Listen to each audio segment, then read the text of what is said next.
Okay. Morning. It's Tuesday, January 16th, 2018. This is a regular meeting. City of Los Angeles Board of Police Commissioners. Madam Secretary, please call the roll. Good morning. Let the record reflect Commissioner Sobroff, Figueroa Villa, and Goldsmith are present, and we have a quorum. Okay, we're going to move the consent calendar items to after closed session. Today, we have a lot of things that we want to get to right away. So we will start with item number 2A. Thank you. Item number 2A, Department's verbal report and discussion relative to the status of the deployment of body-worn cameras. Morning. Morning, Dan. Good morning, sir. How are you, sir? Yeah, I'm very well. Happy New Year, sir. How do you like that for speed? It's only 9:32 and you're up already. Good morning, members of the commission. Speak into the mic, Brian, huh? Brian Ganley, Chief Information Officer. I'm here with Sergeant Gomez to give a brief verbal update on the body-worn video deployment. So as of today, all 25 geographical areas are deployed. Wow. The last division was Foothill, which was deployed last week, January 9th.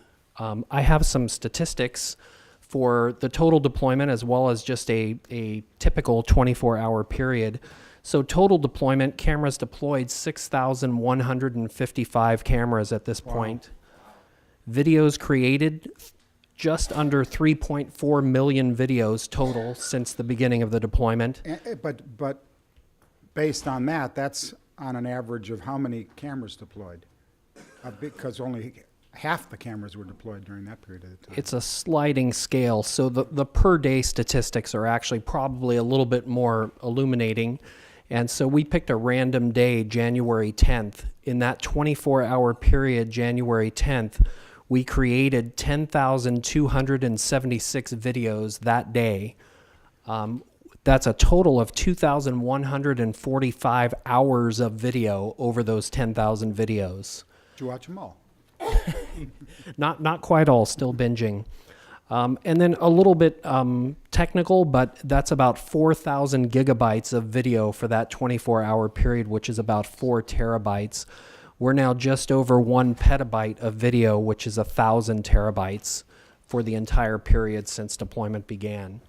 The remaining divisions that we have left, there are 4: Security Services Division, Metro, Training, and Transit. And we're finalizing all of those different divisions. They're at different stages of deployment on infrastructure, construction, et cetera. What's the timing on those and how many additional cameras? I'm going to let Sergeant Gomez take that. So we're finalizing with Metropolitan Division. We're scheduled to go February 20th for deployment.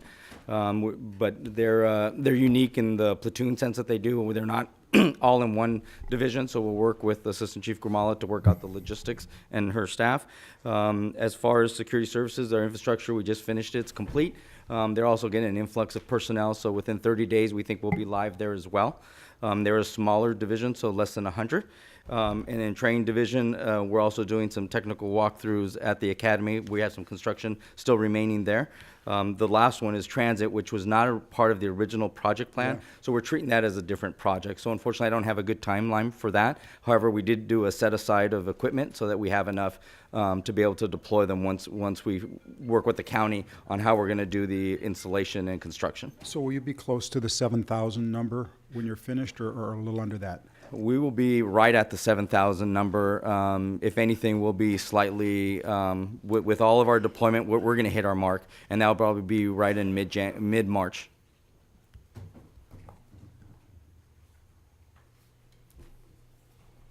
Is that the end of the report? Or do you want to say anything else? That's it, sir. I'm sorry. So was it, because I walked in late, I apologize. So it was mid-February when the body one will be deployed on Metro? Yeah, yes, it's currently scheduled for February 20th. And how did you work out the issues regarding weather docking? I'm sorry, whether? where they're docking? So we're going to have a meeting today with Chief Grimala to finalize all those details and then the training. But because we did it in all 25 divisions now have it, including the jails, they'll be able to dock and upload from any place within the city now. So wherever they're assigned as a platoon, they'll be able to go there. So that was why they were pushed to the answer. How has the technology changed since we got our first camera for the beta test Sure, actually, there's been quite a to bit of change. today? Yeah, and we've been working directly with the company to make sure that they hear some of our changes. So since we originally started, we now have a higher video resolution quality, more compression on the video, so we're able to store more, less storage in terms of the file size. The audio quality has gotten better. The most significant piece has been the battery increase since we first started. So where before we were right at about 12 hours for how much battery used, we're easily able to go 14 to 15 hours on a single charge. So encompassing the entire 12-hour shift plus overtime. So no issues relative to that. The applications that the officers engage with have also improved, so they're able to tag their data more easily and readily available to them in the system. So there's been a lot of incremental improvements. On the technical side, on the docking side, we've been able to increase the efficiency on how it uploads, so that happens in a faster way. And then the last kind of big item that is noticed by both, I think, the commission and the upcoming reviews that you'll have, and then the officers in the field, is we were able to increase the pre-event. Used to be 30 seconds. That was the max the device could do. Now it's up to 2 minutes. So we have a maximum of 2 minutes pre-event with no audio that we can do on the system. So Durability of the equipment, the magnets, the holding, has it changed at all since? It actually has, sir. So we've, in the beginning deployment, it was only a plastic shirt mount. Now we have a variety of options, including the magnet mounts that magnet to the officer's uniform, plus a heavy-duty one for the jackets. So that's improved the ability for it to stay on. We're still working with Axon on even improving that further, because we do know that in tussles that the cameras are coming off. We're still working with them to improve that. The other piece in terms of the ruggedness of the equipment from Gen 1 to Gen 2, the device itself got much more ruggedized on the external part of it. So button in the center also got much larger. So again, in those stress scenarios, the officers are much more easily able to find that button and make sure that they activate it. So some things are small, some things are big, but from a technical aspect, there's been a lot of improvement. That's not even talking about the improvements they've done on the actual website itself. The nuances, the way that we're able to interact with the system to make sure that it works and functions for both the officers, but also, as importantly, to the detectives who use this all the time. So we want to make sure that we're improving the site as well. Okay, my last question, what do you see in the future, in the near future? Will there be a time when we go code 3 that the cameras can go on automatically? Or, what do you see? Yeah, absolutely, Commissioner. Near future. Yeah, I think in the near future, that is already an item that we're working with Axon. There is a device to do that. We're working on the range and how that works, and so that, I think, is coming, and we're certainly doing testing within our group. We're also in certain scenarios, especially for the upcoming deployment with Metropolitan Division and SWAT specifically, there's some additional options for them to be able to use, because they're highly specialized deployment in terms of the camera mounts, camera placements, all new that we would be able to look at. I think the batteries will continue to increase, be better. The camera efficiency will be better. And I think in the near future, what you'll start to see is a more reliance on the ability to upload remotely. So being able to use Wi-Fi, cellular, if FirstNet gets up and running, there's some additional abilities there. I think everybody has their eye on that, and that's coming. But as always, we'll always thoroughly vet that before we ever move it to patrol, because this is as you know, a live system. Everybody depends on it, so we want to make sure that before we say yes to anything, that we vet it through the shop to make sure that it's working as designed before we flip a switch on. Good. Any other questions, comments, commissioners? I just appreciate your diligence on this and the frequent reporting. Glad to see that everything's on schedule and on time, and also especially glad to see that Metro is going to be deployed by February 20th. I look forward to hearing how that's going. Thank you. Okay, We do have 4 comment cards. okay. We have Mr. Herman, followed by Adam Smith, Hamid Khan, and Christine Gatson.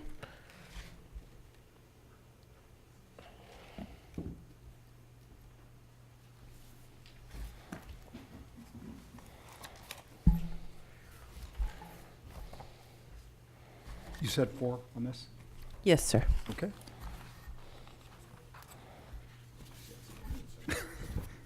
Just leave it there. Sir, what item are we on? Item 2A. 2A, 2A. Well, we all know what cameras can do and cannot do, especially if you have a switch, turn it off, right? So you heard there's no transparency in America. After watching YouTube audio of the so-called cam investigation on poor Africa, Charlie, we found out the facts, the truth. See, he wasn't carrying a gun. He was an American killed on our street simply because someone decided to hide the evidence called a camera, body camera. And when you can adjust, change, modify, and distort camera information, then you are acting as criminals yourself, hiding the facts. So you see, when we had Kamala Harris as part of the team of investigation, along Mr. with President, Jackie the speaker's Lacey, off topic. This is Sir- about the deployment of the Sir, you're body not cameras. the chair. May I get my point across without your interruption, please? so this is, hold on, let's stop the clock for a second. This is your first and final warning on staying on topic. The topic here today It's cameras. is relative to the deployment of body cameras. If you want to speak about anything else, you'll have time during the public session. So let's go back in. Okay, so when I'm coerced not to bring up the names of those investigators in the process of how cameras work, it shows you that black and white, we have a $1 billion Soberov sitting there coursing my decision in what I must say, a violation of the Bain Act, 422.6, 51.2. So let me stay on topic with these cameras again. Okay. That as long as we have civil rights violations, unconstitutional process, and as long as Mr. Sibley there sits as an acting general because he's not doing much to defend the camera issue, we find it offensive and disruptive. Next speaker, please. Adam Smith, please. Mr. Smith?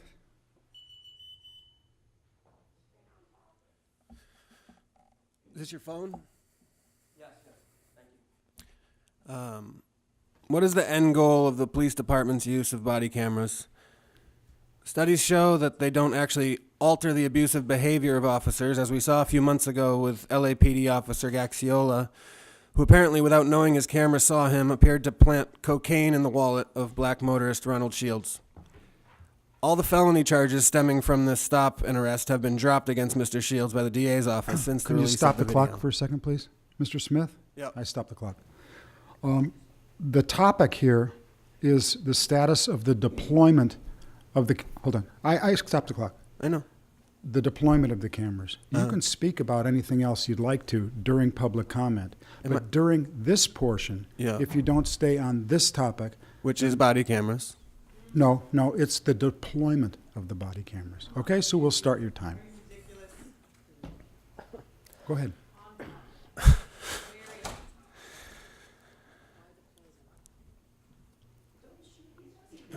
I don't really get the What topic is? no what you're saying to me. How am I off topic? So with the deployment of body cameras, furtherly, with regards to Ronald Shields, should we then worry about all the past cases of the LAPD stopping black people and finding drugs? Should we trust this department to investigate and dismiss hundreds of claims per year of racial bias? If we know that these cameras aren't going to change the behavior of officers, which proponents have sold the public on, what then are they really being used for? They'll be used for surveillance and data collection. And with all the money thrown at predictive policing, the police department acts less and less like a department based in community policing, despite Chief Beck's Rose Parade equestrian adventures and famed community outreach. Mr. President, the speaker's More off like an topic. Your Right. time, The deployment of Mr. Smith, cameras. hold the clock for a second. Mr. Smith, your time's up on this, and you can come back during public comment and talk about the Rose Parade or whatever you want. Next speaker. Hamid Khan, please.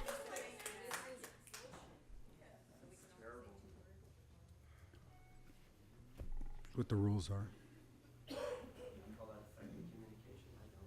Morning, sir. Before I start my public comment, can you please clarify the word deployment, Steve Soboroff, that you keep on denying people the right to speak? Well, Can would you be you- a bit clear? You're the president of the commission, so can you give me some more clarification as to what you mean? You can start the by clock. the He's not in deployment? charge of the clock. Please stop the clock so I can get some clarification as to what exactly do you mean by that? We'd like to know as to when you say about stick to the subject matter, what do you mean by deployment? And Okay, please stop let's my stop the clock. because- Okay. Yeah, explain that. The agenda item today is relative to the status of the deployment of the cameras. How many cameras, where the cameras are, how much has been recorded, the statistics that you heard. It's not about the Rose Parade. It's not about things like that. So you can go ahead. If you want to. So no, what my- you can do is talk to this topic during this topic. If you want to talk about anything else, you're invited during public comment. So does deployment So also... let's start Does the deployment clock also again. include the operationalization of the body cameras? That how they are operationalized, how they are used, in what context they are used, in what larger information sharing No, environment that has they to are do with the used? policy. They are not about deployment, you're saying? Go ahead. So just for the record as well, we are speaking here about the deployment of a particular tool that law enforcement uses to gather information on the community, to document the movement of the people, right? So to document, to use, to integrate, to analyze, to process, and integrate into the larger information sharing environment. But now what we are being told is that stick to the numbers, that whether the LAPD has gotten 68,000 cameras or 4,000 cameras, but there's no conversation that we can have about the deployment, the operationalization of a particular tool, right? When we speak about the deployment of a particular tool, it behooves us to look at that how that tool gets manipulated as well. Because we are speaking about a long history of manipulation. We're speaking about a long history of lies and how conspiracies take place as well, right? So one example would be about what Adam Smith spoke about around the planting of cocaine. But then Steve Soboroff comes back previously and says, well, there's another side to the story as well. More recent, so now that's a deployment of the body camera. The other piece about the deployment of the body camera was the most recent report about the murder of our communities on Skid Row, what the body camera picked up. But now on the flip side, Charlie Beck says, well, the officer said that so-and-so was reaching out for my gun. So when we speak about We can't hear you because you're not speaking into the Unless microphone. we speak about If the you want to talk to deployment, them, go when we outside and speak talk about to the them. deployment. When we speak about the deployment, it is critical that we speak about Next speaker, please. because what is happening The next speaker, please, Christine Gatson, Is who? I'm sorry. followed by Jeremy Tramer.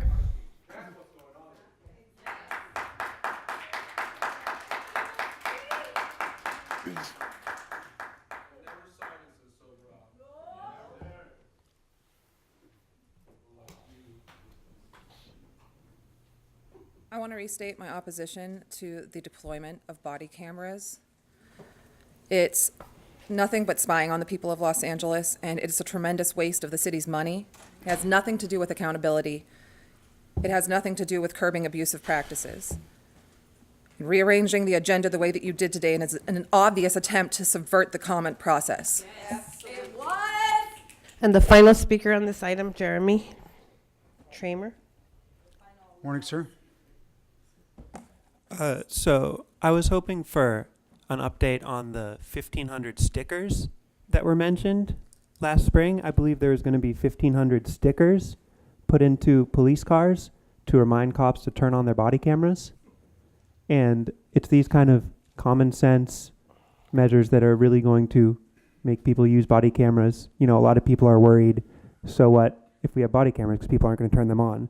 But you took it must have cost, what, $3,000, $2 a stick or something like that to make all those stickers. So I just want to applaud you for taking such a common sense approach. And I just want to suggest that maybe you also put stickers in the cars that say stop killing people. Thank you.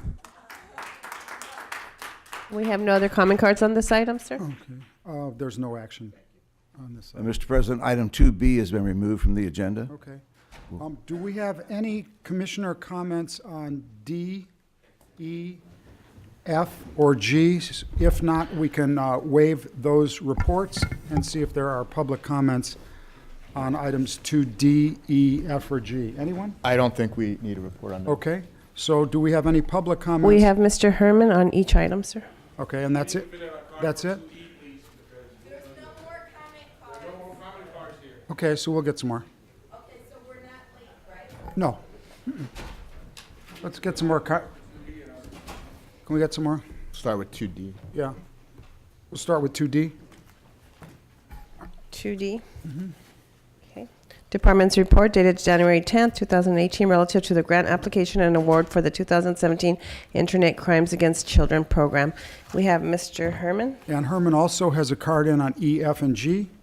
Yes. Okay, Mr. Herman, you can stay up there and do all of them. Go ahead. We're doing 2E. Yeah, that's okay. But we're just doing Herman now. This is Herman's time. This is, regular agenda items, number 2D, sir? Yes, sir. Okay, I just want to make sure. Department's report dated January 10th, 2018, relative to the grant application and award, not the Grammy Awards, but the award for the 2017 Internet Crimes Against Children. Well, isn't cadet programs about crimes against children? Haven't we not deployed an award of who fucked the children first? Because you technically got the Oscar for that. A very big Oscar. And yet no one challenges why a policeman or the chief of police wasn't aware a man with a number of guns and a number of children going to his home were Mr. fucking President, the speaker's children. off topic. This is about a grant award. This is dealing with crimes against children. And crimes against children fall under programs from BPC number 18, which is the year 0037, as I made in my complaint to the Department of Justice and Civil Rights. That why California Governor's Office and the Inspector General, Mr. Django Sibley, did I pronounce that correctly, sir? Is and set forth for an Office of Emergency Service for what? Internet crimes against children?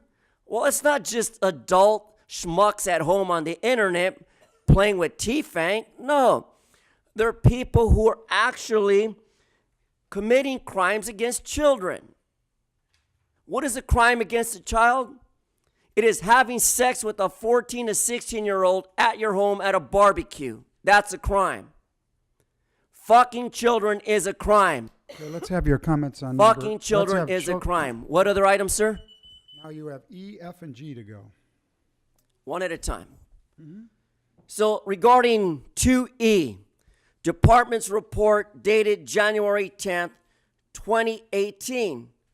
Transitional of great grand award for the fiscal year, past year 2017, in connection to 2018 of this year, which is today. Records Management System Traffic Citation Module grant from the California Office of Traffic Safety. Well, California and the city of Los Angeles has become the hit and run capital of the world. Yes, and you know why?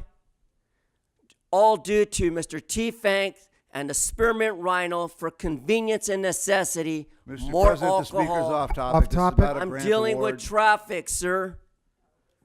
Traffic deals with DUIs, Proposition 64, smoking while you're drinking and driving, and getting high. So there's no clue to the problem why California's traffic safety hasn't set forth a reason why we continue to permit more necessity. What is necessity? What is the definition of necessity? It's a Mr. person President, this is suffering about a from traffic substance citation abuse module who's grant involved for in the a so let's- traffic safety Your time's accident, over on this sir. one. Let's go to, Sir, we do have 2 additional cards for 2E. I know, but we'll get to those later. So now we're on F. Yeah, we're going 2F. done with Herman here. Yep. Fuck the department's report. Fuck dated January 10th, 2018. Hoorah! Relative to the grant application and award for 2019 now. Now we're retro paying 2 years in advance when we're only now in 2018 for intellectual property enforcement grant. What the fuck is the definition of property enforcement? Is it the same as when the cadets were driving our SUVs and stealing vests and taking radios for joyrides? Is that the fucking so-called intellectual property enforcement grant for? Because the United States Department of Civil Rights of Justice, DOJ, needs to investigate why the fuck the Bureau Mr. has President, the not speaker's off topic. Last warning on this one? asked the intellectual property enforcers or enforcement program, why the fuck are you taking PBC number 180039, Mr. T. Fank, thank you, I'm on topic, recommendations of board action. I'll tell you why. Because I'm so close to the mic, it sounds like I'm yelling. Let me back off a little bit here. Thank you. And that was to approve the department's report, transmit what? Concurrently, what that fucking faggot mayor and city council Herman Jason Wesson, aka Herb, has done to this city, fucked it all up. Now, item G, gangsters. Department's report dated January. Fuck the hold on date. for a sec. How many- relative to approval Hold on for a of- sec. What? Stop the clock. Hold on. On 2F, were there any other speakers? No, sir. Let's go to G. Thank you. Thank you for interrupting me. Just to get that clarity across. Now, Mr. T. Fank, that I'm on topic, regarding the approval of the Second Amendment. Well, I'm here voicing the First Amendment, if you're not aware of that. I'm here acting on behalf of the Baines Act, the Brown Act, and our civil rights under the Department of Justice. What? Second Amendment Professional Service Agreement. And that is number C124927 between the City of Los Angeles and not to partner with the Unsafe America DBA Jail Advertising Network. Why? Because there was a woman hung on a telephone in the jails. Say her name. Yeah, say her name. But because the Los Angeles partners, unaware of Lakeisha Wilson's death, rotating bail bonds, single bonds, and advertising set forth for no reason whatsoever. That's why Wayne Spindler is not in jail. Because he proved that the Second Amendment protects your President, the right speaker's off topic. of service Warning. agreement. May I continue, sir? Yeah. Go ahead. In my closing statement and my opinion regarding the Second Amendment and all other amendments that are constitutional, not to be a shithole like T-Fank, I reserve this last 13 seconds back because I'm tired of seeing T-Fank disrupt the public speaker. Thank Time's you. over.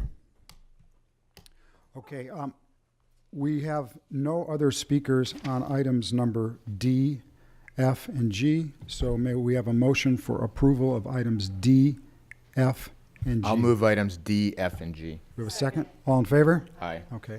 On item number E, we have two other speakers, Jamie Garcia and Hamid Khan.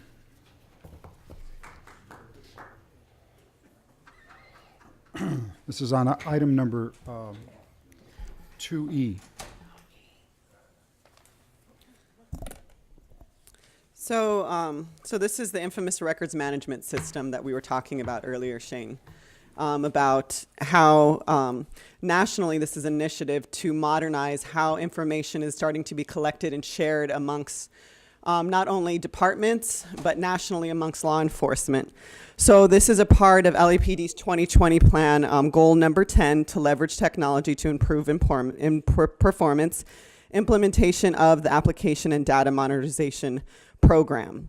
So what I found interesting in this particular grant that you're getting, and it's several $millions, is that it breaks down what is actually happening when we talk about the stalker state, when we talk about information sharing, when we talk about data collection, when we talk about data integration, and for what ends and for what purpose. So we start with how this traffic citation will automatically be able to be shared with the Los Angeles County Superior Court.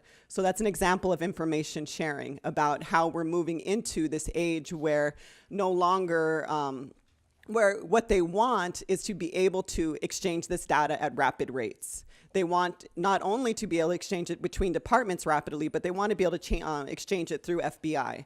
And if you look at the actual initiative for this national move with the records management system, you'll see that the FBI is also working in conjunction, trying to figure out how to get information faster from local law enforcement. So seeing how local law enforcement will start to actually be the eyes and the ears of FBI.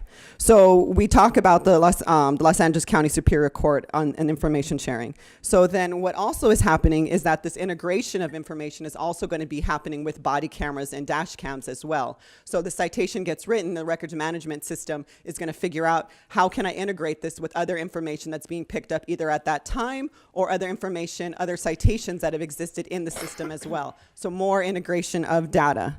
So Next speaker, please, Mr. Khan.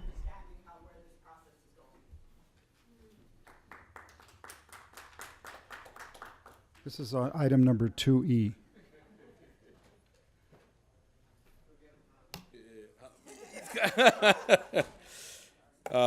So keeping up where Jamie Garcia ended, Shane Goldsmith, just a little while ago, last week, there was a report that came out of Oakland where the Oakland Police Department was busted for backdooring information to ICE, the Immigration and Customs Enforcement, through their record management system. So you should look it up because Liberty Hill Foundation, that you're the president of, supports a lot of work against ICE and the criminalization of undocumented immigrants. I think the question here is that which there's a failure from this body to really dig deeper and ask real questions, and that's why we call it the LAPC fails, that how, as Jamie was building it up, that what is the process to integrate this information? How this information moves in the larger information sharing environment? How information that is gathered through this record management system, whether it's, and one small example is of a traffic citation, that how that traffic citation information is now being uploaded into a database. It gets integrated with information that is coming from the body cameras. It's also coming information that is from the dash cameras as well, and being uploaded into a much larger, what would we call a fusion center. And then how those fusion centers are linked up with various other agencies locally, regionally, and nationally, and internationally as well. So one traffic citation now floats your name and your being into a much larger system, a much larger landscape of information gathering and storing and sharing. So that's one piece. Now let's bring it back home again around this traffic citation. How that traffic citation then is built up into other information that is being gathered, and when you bring up LAPD's programs of predictive policing and LASER, that how it feeds into the criminalization of an individual, which would then be seen, and the communities being seen as potential criminals. And this is no pie in the sky type information. This is actual mathematics. This is actual information sharing that is going on. So it is really critical that when we Next up is a report of the chief. No, we have to. Oh, I'm sorry. Let's go to item 2C, please. Item number 2C, Department's Report dated January 10, 2018, relative. Yeah, First, we have to vote on 2E. Oh, yeah, I'm Yeah, sorry. we'll do the vote. I'll move item 2E. Do we have a second? Second. All in favor? Aye. Okay, so let's go back to item number 2C.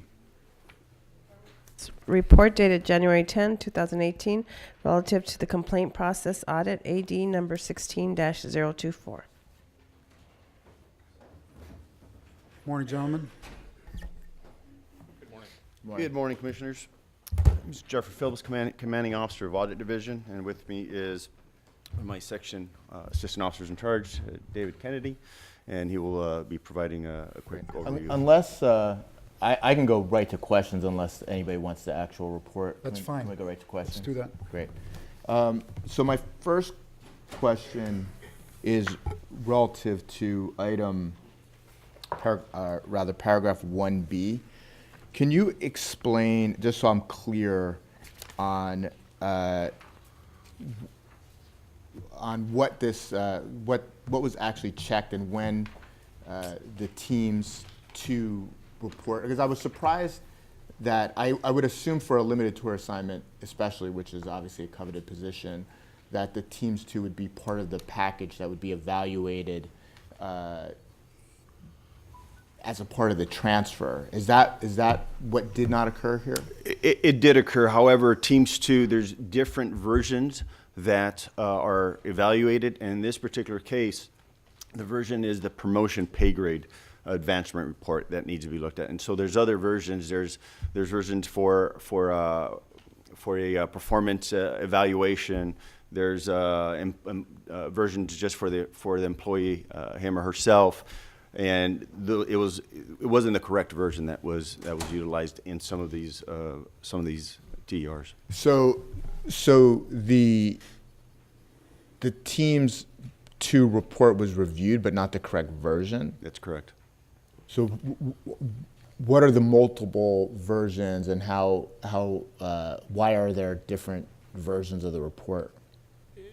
Obviously, the report doesn't indicate what the different versions are, but there are particular things within each version that are required to be looked at. And certainly when you are making a pay grade promotion type advancement or something of that nature, there are things in there in regards to like personnel complaints, sustained complaints, versus other reports that may not have that information. So that's the differences. And you're comfortable that the recommendation will fix the problem so that that discrepancy won't happen in the future? Because obviously this is under 50% Right. compliance rate. Yeah, I think it's something that's been in place for quite some time. I think that, we do have another audit coming up this particular year that we can look at that. We should definitely Just to make sure that we should that is definitely look at that. something that's done. The other item that I found troubling were items 2B and 2C, especially if you take items 2B and 2C together. First of all, I think we shouldn't be below 95% on any of these things, especially when it comes to complaint intake. But if we have an 85% compliance rate on 2B, and then, 80% on 2C. If you take those two things together, we're below 70%.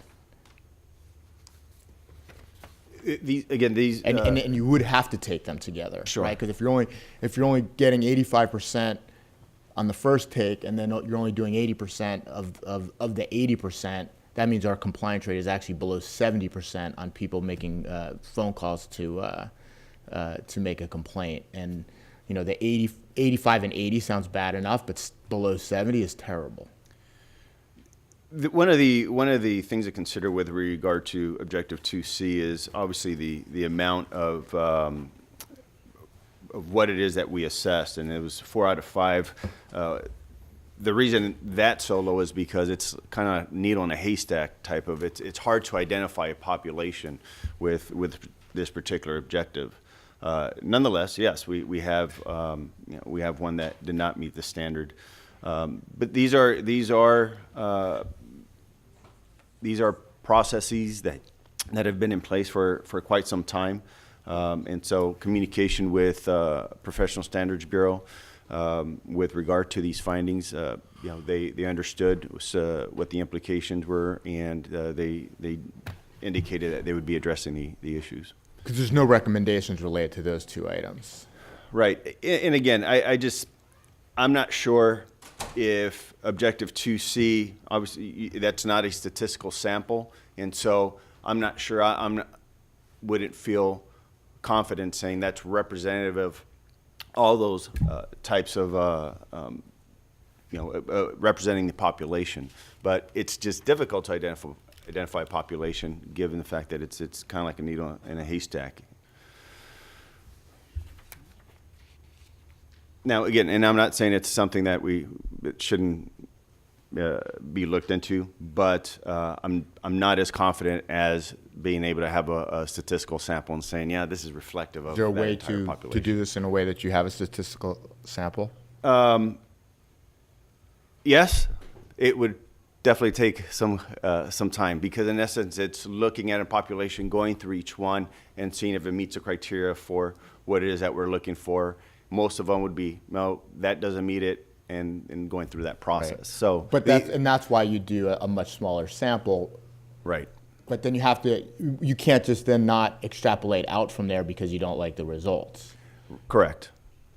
Well, I think that there has to be, because again, if it was 85%, I wouldn't be thrilled about it. But when you take the two numbers together, it's below 70%. That's very concerning to me. So one of the things that maybe, and just thinking as far as how we can approach this for the next audit, is maybe look at some of the objectives where the department has done well, or PSB has done well historically, and certainly in this audit, and maybe not include those objectives, just to allow us to focus on some of these other objectives that will take a little more time to assess, but we can go ahead and try to identify a larger population, really get an idea of what it looks like. Mm-hmm. So it'd be more concentrated on some of the items that were below standard, rather than, looking at everything at the same time to make a comparison. Look more at risk associated with the procedures.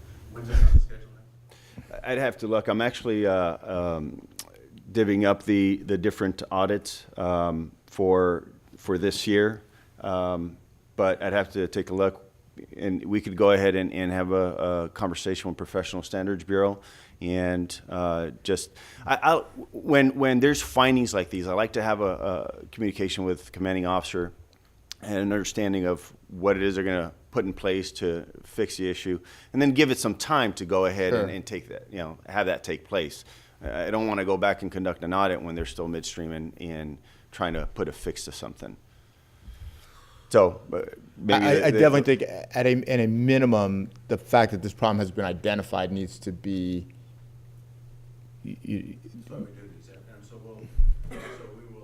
Focus on it. Conversation, then we'll look at how long it'll take. Their fixes, they're not long. They shouldn't take. Right. And then do another sample. Yes. So we're looking maybe looking at, and maybe in the fall of this year. Okay. So let's make sure that when we get that report back in the fall, that there's a notation about that 2B and 2C should really be taken together. Okay. So that there's that because unless you're really reading this very closely and thinking it through, you're not necessarily going to put, if you're just looking at the summaries, you're going to say, 85%, 80%. Sure. But when you take them together, so there just needs to be some recognition that the 80% is of 85%. Fair enough. That makes sense. I don't have any further questions. Do we have any speaker cards on item 2C? We have one, sir. We have Mr. Herman.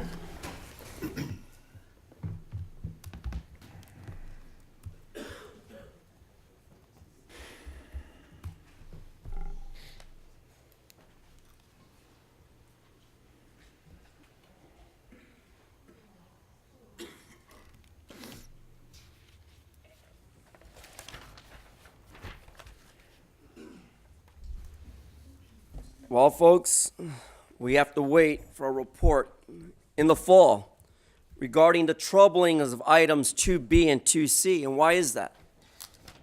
It shows you that the incompetence of Matthew Johnson and this commission to act appropriately in a timely manner to conclude relative argument in this audit. And that audit dealing with complaint process, just like the Bain Act, just like the Ralph Act. All these are civil right issues.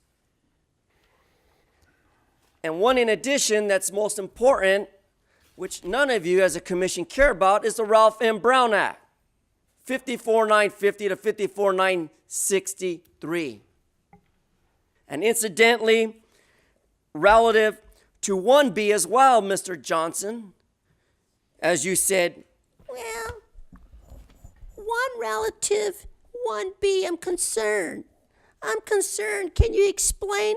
Well, what the hell is there to explain? Didn't you do the research? Didn't you look into this matter before coming here and giving us no result?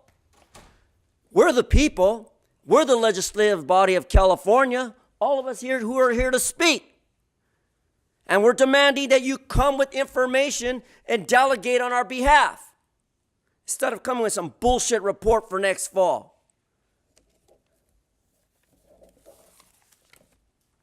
We have no other comment cards, sir? May we have a motion for approval of item 2C? So moved. All in favor? Aye. Okay, let's move to the chief's report. Morning, sir. Morning, Commissioners.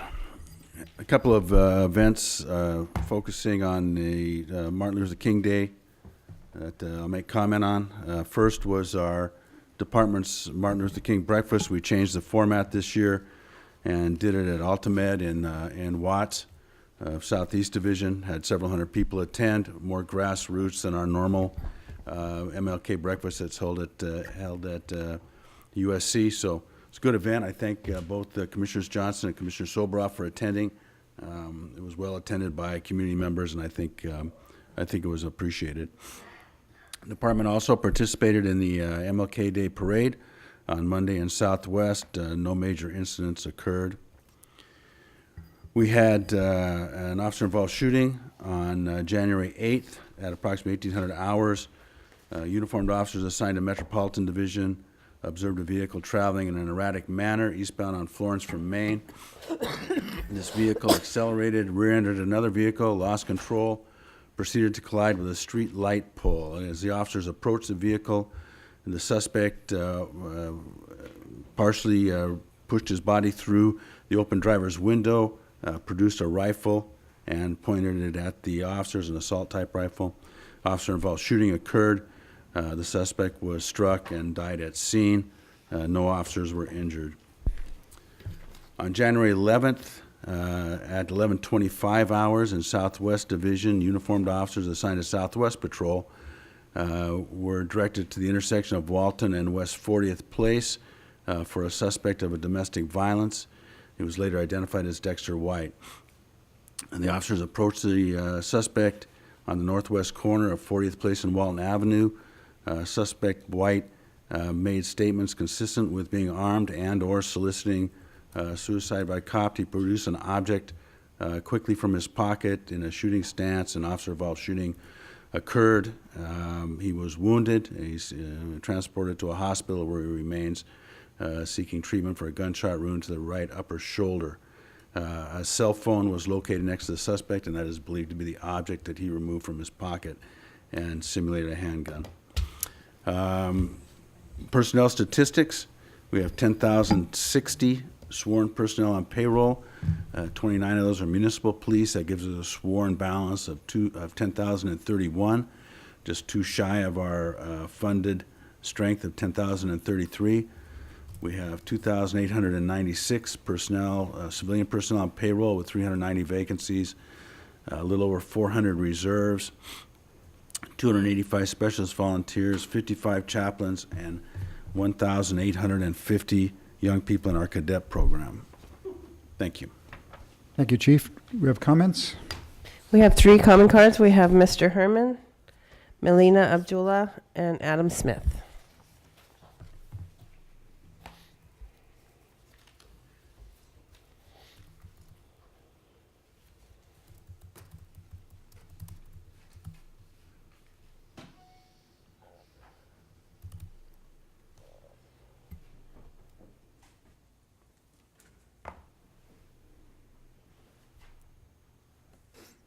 Well, Mr. Beck, good morning and Happy New Year.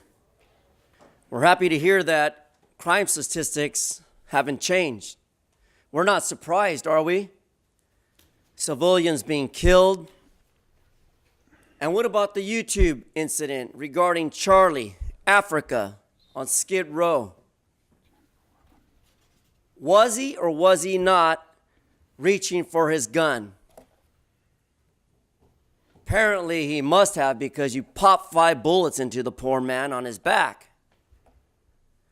And yet not one commissioner stands up for the disabled population under 42 U.S.C. 12101. Does not anyone have a right, being disabled, homeless? Does not anyone deserve to live to see 2018 and go beyond that? Well, let me talk about a particular location what I'm familiar with, and that deals with what? Van Nuys, California. It deals with an item at 170037, where incidents of women fucking their clients. Where? High back chairs within no visibility of the public, called the Spearmint Rhino, aka Restaurant, Inland Restaurant Ventura, doing business, as Mr. Richard T. Fank would say, the Sperm Rhino. 15004 Oxnard Street, Van Nuys, California. What the fuck is going on with this police panel commission? That you can't determine that these businesses and these Johns that you're allowing men to go into these restaurants to get fucked? Is that the same way that the cadets were manipulated? Have you given them psychological evaluations yet? I demand you do. Next speaker, please. Melina Abdullah.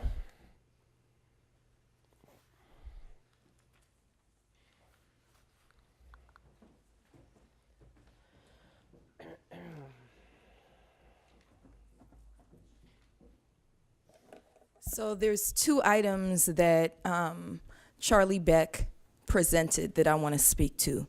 First is Dr. King's name should never be uttered from your mouth. You stand for everything that he was trying to dismantle. So at the end of his life, and this is an education for all of you if you don't know, at the end of his life, Dr. King warned us against 3 evils of society. Racism, right? None of the complaints are found to be with merit. This is a racist institution. Racism, extreme materialism, Steve Soboroff, extreme materialism, the drive for money above all else, right? And militarism. You have no business in a Kingdom Day parade. This institution has no business occupying our communities, encircling community members who are here to do our sacred duty, here to actually advance the vision of Dr. King. You all are the antithesis of everything that he stood for, and every time you utter his name, you bring a curse upon yourself. I pray that he curses you. I pray that it's visited upon you quickly. Second thing, LAPD continues under Charlie Beck to lead the nation in the murder of its residents. So far in 2018, you've attempted, at least only twice as far as we know, to kill 2 people. One who's actually dead already, the second who did not die by the grace of God. And you have that on your head. May we have the next speaker, please? Adam Smith, please. Next speaker is Mr. Smith. Mr. Smith, it's your turn. Time is up. You can come back during public comment and finish your comments during public comment. Thank you. Mr. Smith. This is your first warning. I'm going to ask you to come back during public comment, or I'm going to ask you to leave. It's your choice. Okay.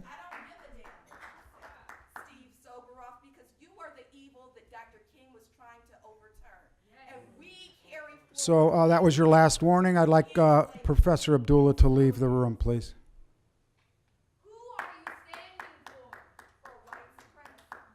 Okay, Mr. Smith.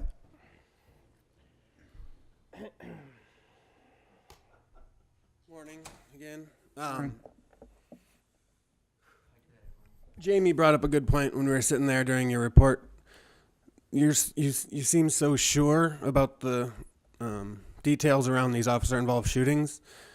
Yet, speaking last week with the father of Eric Rivera, who was killed last June, he hasn't heard anything because he's told, and his lawyers are told, that the force investigation takes up to 12 months, which, investigations should be thorough.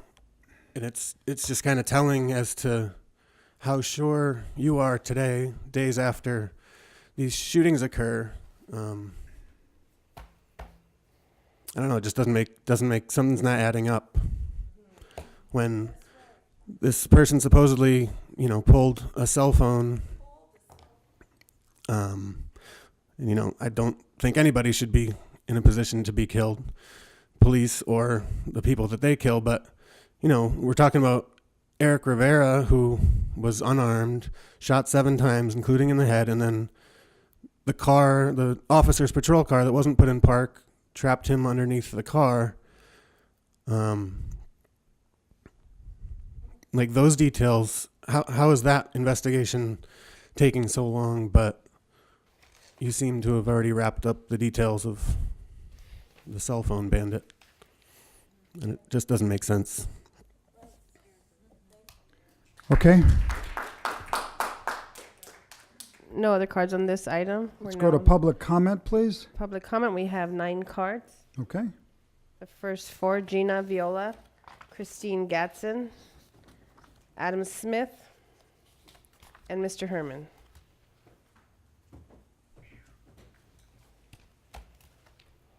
Hello. Morning. I want to speak about access to these meetings. These meetings need to be held in the community at a date and a time that works for people in the community. How can working people arrange to be at these meetings? I am here because my white privilege allows me to be here. You are directly excluding people from being here by scheduling these meetings in this location, surrounded by 21 police officers. We know they're here to frighten us. We know they are. You're in violation of the Brown Act, and we know it. And we're going to keep showing up. I'm going to use my white privilege, and I'm hoping that everybody else will do the same to continue to hold you to it. In addition, when we're making comments on your items on the agenda, none of you are paying attention. You're not listening to what's being said. You can't say aye and ratify those things more quickly. It's just a joke what I witness here week after week. Thank you. Christine? Just a note that on Tuesday, January 30th, that our meeting will be at 6:30 p.m. at the Ramona Hall Community Center, 4580 North Figueroa, LA 90065. Tuesday, January 30th at 6:30. Welcome. That's one meeting. They all need to be in the community Go ahead and and not start in the a police clock. department. Okay? Okay, so you're going to do that next week and Oh, I every said, week okay, after start then? the clock. All right. When you create and distribute agendas that are numbered and lettered the way that this one is, reasonable people are going to presume that you intend to conduct business in that order. When you rearrange the agenda the way that you did this morning, addressing a controversial program at the very, very start of the meeting, it's an obvious attempt to subvert the public comment process. You already make these meetings so incredibly inaccessible, and this only makes it worse. We see what you're doing. We are going to keep showing up, and we are going to keep holding you accountable. Another comment about accessibility. Why the fuck were there only 9 comment cards? You're supposed to have enough for everyone who shows up. There were more than 9 people here, and Hold on, a lot hold of on, us hold have on. We'll more stop the than clock one for a comment. second. We'll stop the clock. Mr. Herman, how many comment cards did you use? 20 some? No, I did not, sir. I only submitted whatever cards I Don't blame it on him. You need to have enough. There were 20 or 30, but we'll get more. That's Good not. point. It's not about how many there were. It's about there were 9 when I showed up, and there were like 5 people in this room when I showed up. Okay. Look at all the people who showed up afterward. We'll have and more. We had to ask you for We'll comment have cards. more That's comment cards. Go unacceptable. ahead, start the clock. More inaccessibility. Why the hell are there 21 cops in this room with guns surrounding us. When my bike is being burglarized outside, these cops are in here twiddling their fucking thumbs. You guys are ridiculous. Adam Smith, followed by Mr. Herman. Mr. Smith? I'm also going to bring up some of the demands that Black Lives Matter has been pushing for years now, which I think the fact that you're actually doing a meeting here and there in the community is representative of the fact that of the work that BLM's been doing.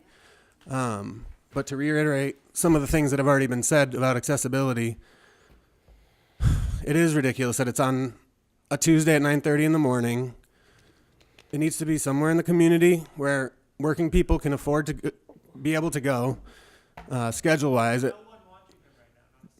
Sir, when it's your turn to speak, come to the microphone. If you're going to speak from there, I'm going to give you a warning, then I'm going to ask you to leave. Go ahead, Mr. Smith. So they need to be accessible. There needs to be parking. We all can luckily afford parking, or we walk or take the metro. But you all know, or maybe you don't, you probably don't know how ridiculous parking is cost-wise downtown. Right. And speaking further to accessibility, this morning President Soboroff said hi to me by name outside of the police department, which, quite impressed. He asked me about my beautiful kids, which we blame on my beautiful partner, of course. But imagine if this meeting was actually accessible, how many members of the public you could actually do that to before these meetings. Not just the few of us that are able to come every time. And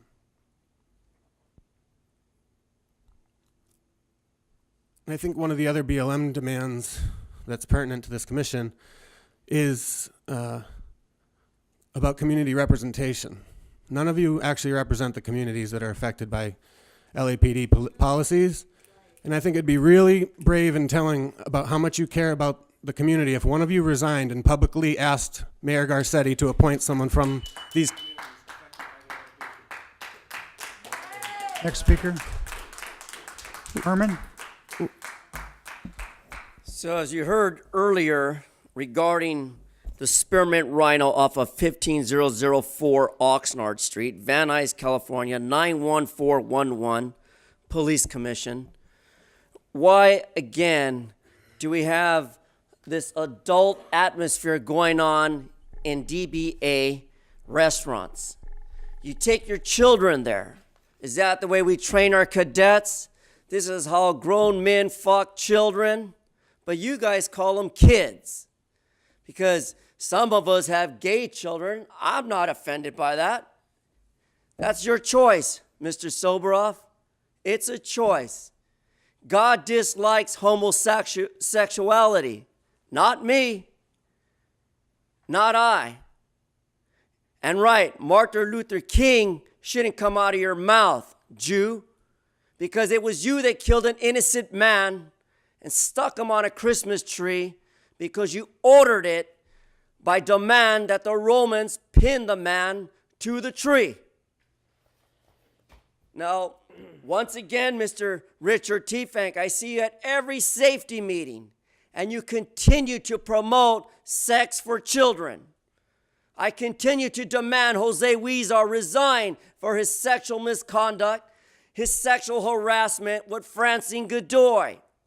Stop fucking staff at City Hall so they can do their goddamn job. And stop fucking with the public who demand that you, what? Follow these rules? Rules of the Los Angeles Board of Police? No. This is the rules of the legislative body, we the people. We the people demand action. We the people demand that some of you step down because you don't do a goddamn shit for any one of us other than look at your cell phones and act like a fool. Next speaker, please.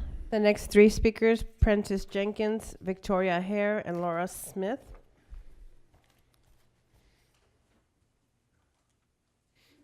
Morning, Mr. Jenkins.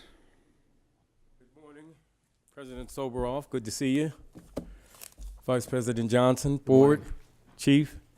I want to talk about these statistics in the downtown newsletter. Homicides are 21 in 2017. They were 11 in 2016. Rapes were 148. They were 128 in 2016, 148 in 2017. Robberies, 687 in 2017, 643 in 2016. Vehicles, 374 vehicles were stolen downtown last year, 380 the year before. Chief, I've seen the 99% of the good men and women out walking the beat. That is incredibly encouraging. I want to thank you for that. I want to thank you for that too, President Soboroff. I see him on the bus. I see him on the streets. So I know we're going to get these statistics down. We just can't have these type of statistics going on downtown based on the number of people coming in downtown and the change coming in downtown. I'm certainly going to be a part of it. I'm glad you're a part of it, Commissioner Soboroff. And these type of numbers that we see here, I know we won't see them next year, Chief. I believe you're going to get these numbers down.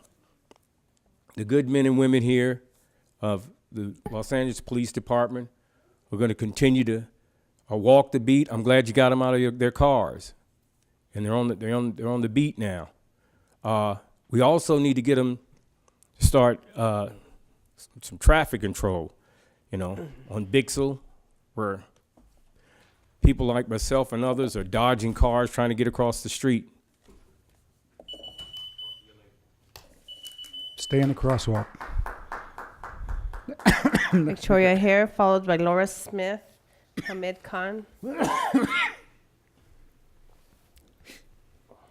morning, Good morning. Commissioners. I am a minister on Skid Row, and there is an increasing problem with the pit bulls on the street.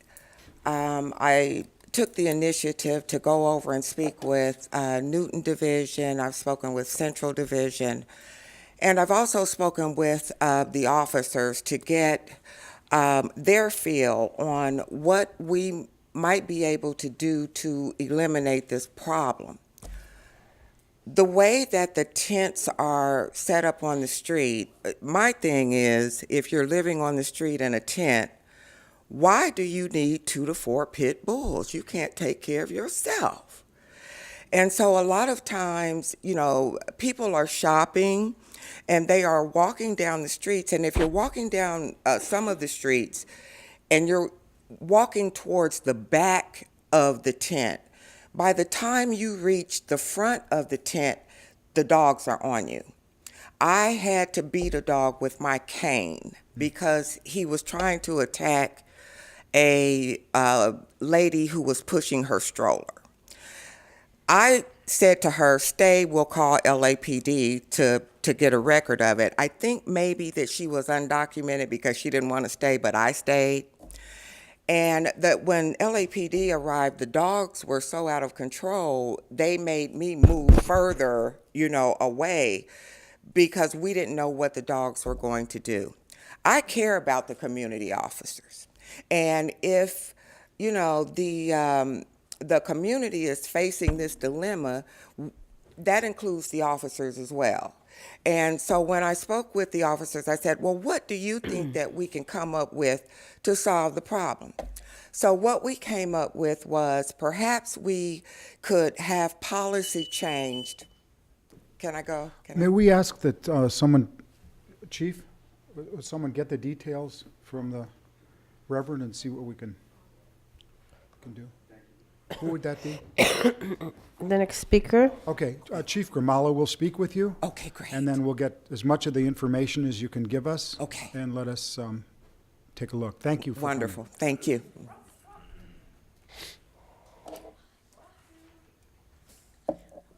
I'm wondering why, after her comment, there was a direct response to have someone address what she had to say. And I haven't been coming here for very long, but that strikes me as remarkably uncommon. And it is very unclear about how the things that the people who come here that we have to share with you are being addressed. What I came here to speak about this morning, the same thing that a few others have spoken about, is the accessibility of these meetings. On the website, just to make sure I have this right, it says that on your website, the commissioners routinely spend 25 to 50 hours per week on commission business.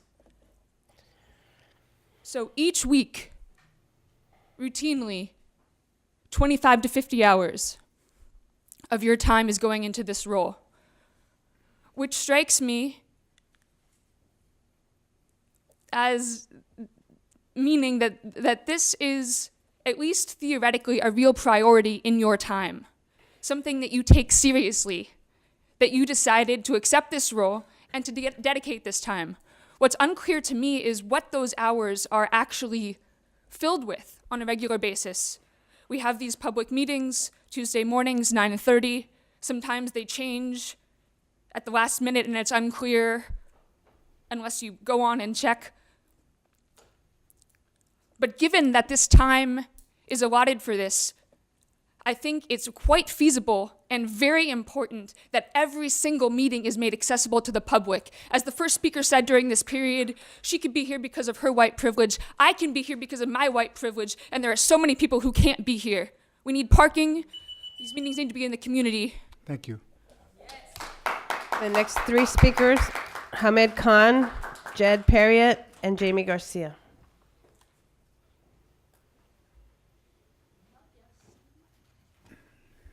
Mr. Khan? So today, what we are seeing is an example of how power responds when it's threatened. Right? And this is, again, as we said, the Stop LAPD Spying Coalition, and that it's not a moment in time, but a continuation of history. But this is nothing new, because if you think back of COINTELPRO, the counterintelligence programs, that's exactly the way they're operating here. When to disrupt, trying to derail, and ultimately trying to neutralize what we are trying to say. But I think what we are also seeing is that when power is threatened, how we should take that is that we are winning. That's right. We are winning because we don't engage in shenanigans, we speak truth. Yes. We are precise, we are clear, we are very direct. Yes. Let's look at some of the examples of 2017. Assistant Chief Beatrice Girmala is right here, who could be potentially our next chief. The lies, the conspiracy, the complete rejection of community sentiments, and community anger against the drones we saw in full force happened last year. Yes. We continue to see the murder of our communities. We kept on exposing that. We kept on bringing this to the public.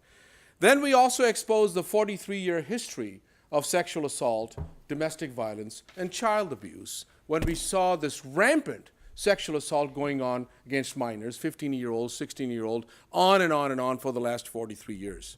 So as we come back, I think we have to remember that starting with 2018, that yes, this can be frustrating. Yes, as Melina said earlier, Professor Abdullah said earlier, Dr. King's words, that it's our moral obligation to disobey unjust laws, but we also have to take it a step further. Because the Constitution and laws, we have to look at them as a blueprint for oppression. And I'm going to say that again, that the Constitution, we have to look at it as a blueprint for oppression. Because it's not the language of the Constitution. Who's the next speaker, please? Jed Perriott. Jed Perriott. Jed, you're the next speaker. Public comment. Next.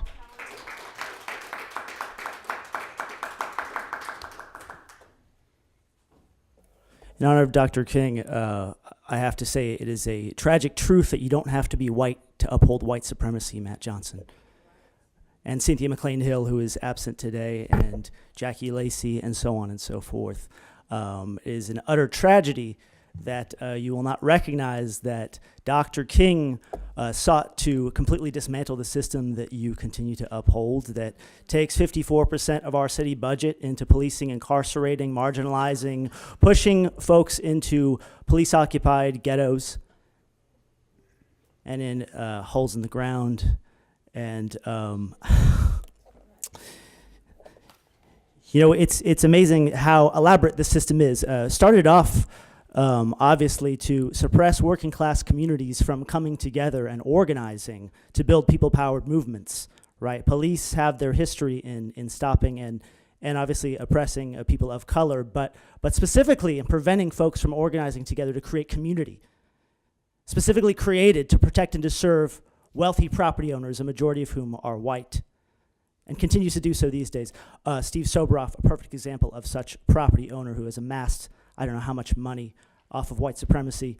And so we continue to see murders of people like Keisha Michaels, Keisha Wilson, Carnell Snell. I don't have time to name all the names, to the subtler ways we marginalize and banish people. Just the other day, I heard a new bar was opening in Echo Park, in a more working class part of Echo Park. And the police said that a condition upon allowing the liquor license for this new bar was that he not serve cheap beer, because they don't want working class and criminal elements anymore. Which is another way of saying we don't want working class black and brown people here anymore. Get them out. It is shameful. You need to start looking at the history books. You need to start reconsidering what you're doing, man. Next speaker. Next speaker, Jamie Garcia, followed by Jeremy Tramer. Ms. Garcia.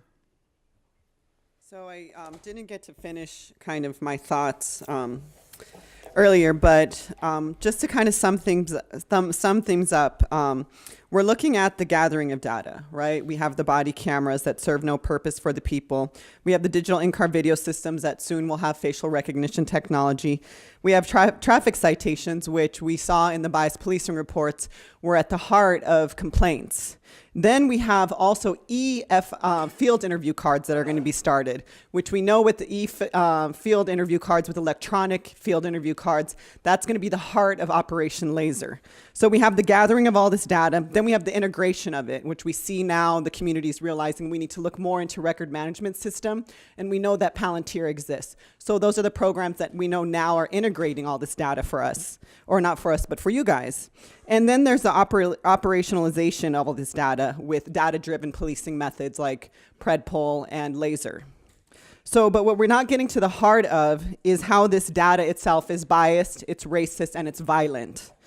Because policing has always been targeted.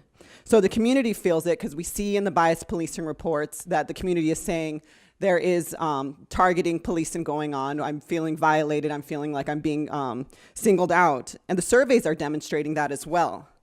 So this is the transition that you are overseeing, Shane. This is the changing of policing that you're overseeing. Records management system was a part of LAPD's 2020 plan, and when I asked you about it, you should have known that because the 2020 plan was already released. So being a commissioner, it's something that you need to be understanding. And not only understanding this because this is the expansion of the stalker state, it's the creation and the structure of the stalker state. So we need to have exposure. We need to know what's going on. So when these reports come up, there needs to be a discussion. You need to be asking questions. You can't just sit there and pass through these motions because we know you don't. Who's the next speaker, please? The final speaker, Jeremy Tramer. Jeremy?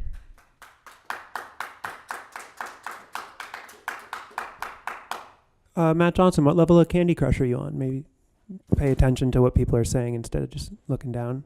I just want to note that while Ahmed Khan was talking and saying some pretty important stuff, Sandra and, forgive me, I forget the name of the person on the far right, were passing notes to each other and smiling and giggling.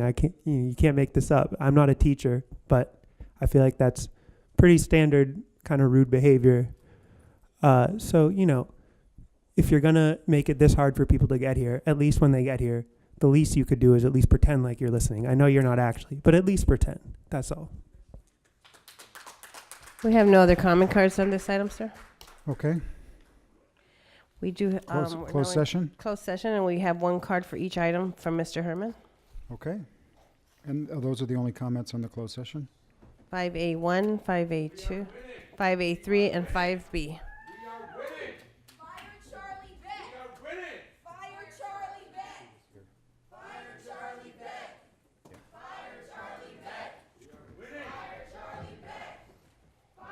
Okay, you're up. No, you're up now. Otherwise, you're not up. So take your chance.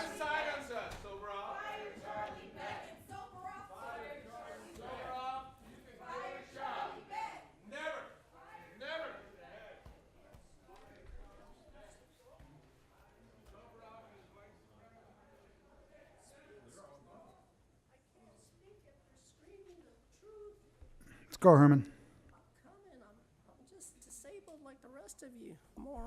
Okay, now that we have a, not an officer involved shooting, because that's an OIS, I'm dealing with a head strike. What is a head strike? Have anyone here ever got hit in the head? Maybe by a bottle, a rock, or a club? Well, there's involved 1, 2, 3 officers. 1 police officer / 3 police officers / and 2 police officers 1/. And this involves 009/17 head strike, dated January 27th of this past year, 2017. How ironic. Someone gets clubbed or head strike. Now, is that the way sometimes officers put their knees on someone's head and forces them to the ground like this? Get your ass down, stay there. Or is it a head strike, like when you kick someone a couple of times up the head to make common sense of what he's not paying attention to? Stay on the ground. Stay on the ground. Fucking stay down. Now, there's no definition to what a head strike is here, but there should be, Mr. Inspector General. How does the public understand what a head strike is? Head strike could be somebody coming up to you and clubbing you across the head. A head strike could be an item falling from a third building floor because there's a bar fight and a chair hits somebody on the head. That's a head strike. So all these possibilities, all these avenues of criteria, and yet no definition to a head strike. Right? You want to move to the next one? Yeah. In regards to the OIS, which is an officer-involved shooting, you heard from the public earlier regarding multiple incidents of shooting. I talked about one gentleman, Africa, homeless man in Skid Road. But this one's dated January 30th, 2017. Did you know what the incident was about, Mr. Sobra? You're not going to talk about it here because there's not enough information to discuss why there was an involved officer shooting.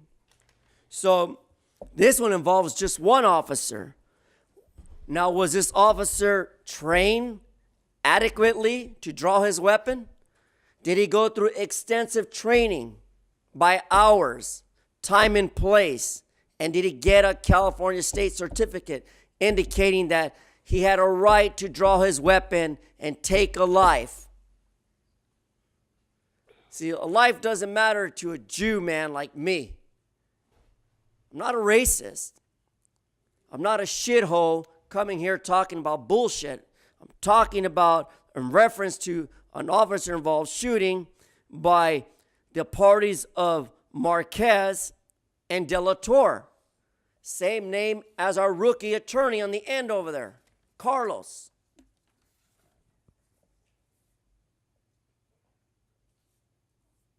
And now that Mr. T-Fank is done taking the attention of Mr. Chief Charlie Beck about this, stop shooting people. Stop shooting people. There are other avenues of de-escalating issues involving weapons Because as you know and I know, there are trigger-happy. Okay, I think you've got a, does he have a card in on the last? 5A3 And that's it? and 5B. Okay. So, another incident of a shooting, officer-involved shooting.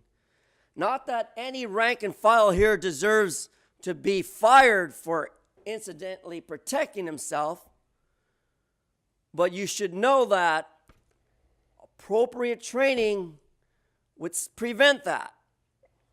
All an officer has to do is step back and see what the hell the problem is. See, you're not the U.S. Army, you're not the Marines. Because there's only one thing the U.S. government trains military for, and that's to kill people. But when you train a rank and file to climb a ladder of status by killing people, it must stop. And this involves the party of T. Francis. It doesn't tell me who the fuck Francis is, but all I know is that there was an involved officer shooting. And this deals with what? One police officer, 3 stripes, and one police officer, 2 stripes. Why do we have to have these problems with shootings? Why? If you look at YouTube, YouTube shows a criteria of people being killed for no reason. People with mental health are constantly killed because officers are not adequately trained to prevent that. They're trained to use force. And the result of that force takes a life of a person, someone's family member, and it could be an officer of rank. Item 5B. 5B, Herman. 5B, public employee appointment. Now, is this an appointment for a raise? Well, let's read. Code section 54957, which is the Brown Act. Something that you yourself, Mr. Soboroff, have violated the rights of not just employees of the police department, but violated the rights of the civilian population who come here to protest and maybe even suggest what the discussion in relative public employee appointments should be all about. I am here in favor that all rank and file immediately get a raise. Mr. President, the subject. the This deals speaker's with off topic. employment Off topic, appointment. Herman. And the Inspector Inspector General. General, you, sir, Mr. Sibley, DJANJGO, Is that it? Django, yeah, that's his name, Okay. General's Off topic, Govern- so your time's up. I'm dealing with the Inspector General. we're His moving name into is on the closed session. criteria, Mr. T. Fank, The or Board of Police Commissioners will now recess into closed session to discuss item number 5A1, 2, 3, and 5B, accordance to Government Code 54957.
have to go through it. It's going to be one motion approval.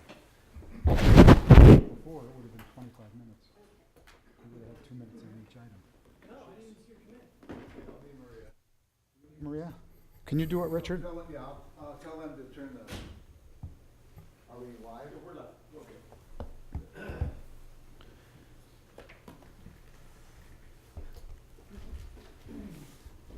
Mr. Richard Teefank.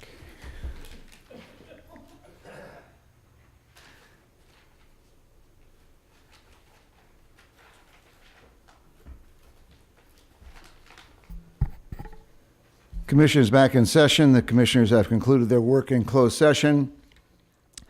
As to item 5A1, item 5A2, item 5A3, the chief's recommendations were adopted unanimously. One of them we're holding. That's correct. That item 5A3 is continued to next week. Items 5A1 and 2, chief's recommendations unanimously adopted 4-0. 5B, discuss, no action. Brings us to the consent agenda, Mr. President, which are items 1A through items 1M. Okay, do we have anybody want to pull any of those, have any discussion? No. We have a motion for approval of consent agenda items A through M. All in favor? Aye. Okay, meeting is adjourned.